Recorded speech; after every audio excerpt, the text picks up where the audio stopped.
Hi, I'm Jamie Staub. I teach at Brentwood Middle School. I am the sixth grade language arts teacher, and I'm here today to talk to you about how to use the idea of pages through Canvas. So here's your pages slide. Page is basically where you want to store the information that you give to your students. So think about like notes that you take or anchor charts that you make or like stories that students have to read. This would be what you would want to use. The big thing about this is you can display your information here. However, it doesn't have to be graded. So that's a very nice thing about pages. Up here, where you can see is the title, and then you plug in your information here, and then you want to either click save, or you can save and publish for later date. A lot of our students use their to-do list, so if you want to add it to the to-do list for the students to see, to be able to do and make sure they read all the information, you can click that check and it will pop up for them. So to give you an idea of like what pages would look like, here is my Canvas page. And as you Okay, here's my current Canvas page. So what I like to do is have how I have mine set up. I have my banner and then I have a calendar here where students click the day and that links them to their module of assignments. So before I show you that, over here on your sidebar is where you will find pages. Notice mine has a little eyeball with it lined through it. That means that the students are not able to see that actual word there on their student view. So to do that, you click on settings and you go to navigations and you can mark which you'd like them to see and which ones you would not like them to see. However, it's very important that you leave modules open if that's how you're organizing your information, because that is the only way that students will be able to access these assignments here. So you click on pages, and this is the front cover of my page. So that's going to be the first one that always pops up. So you want to click view all pages.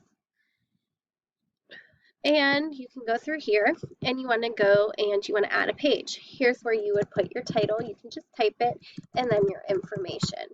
You can change the font, the size, you can make it bold, add colors, you can embed a document, you can steal things from, well, not steal, but take things from your Office 365 or even your Teams where you have things loaded here. You can make charts, you can embed, which is very important. So you want to just add the information you want here to give you an idea of all the tools and the things that you want to add.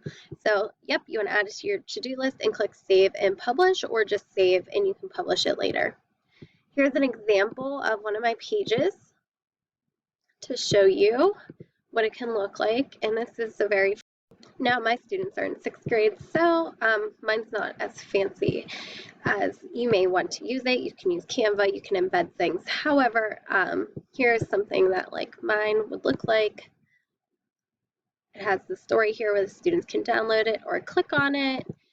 I have some with videos that they can use or charts to download for them to see. So if you go through, you can see all the different types of pages that I have here.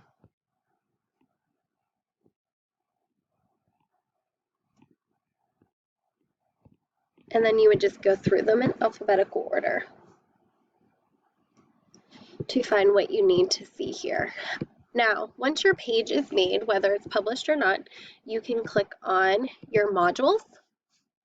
And this is how you organize it. I do mine by the days of the week. You can do yours by the weeks or the units or however you want to set it up. However, as you can see, here's how I have it set it up with the dates, and then I add the pages. So all you do is click the plus symbol. You want to change this to page, and then you click on the assignment you want to add, and you click add item. And then it will appear right here, as you can see its notes, and then here's what the students would see. So that's how to create pages and how to add it. If you have any questions, feel free to always contact me. My contact information is jamie.staub@bbsd.com. Thank you.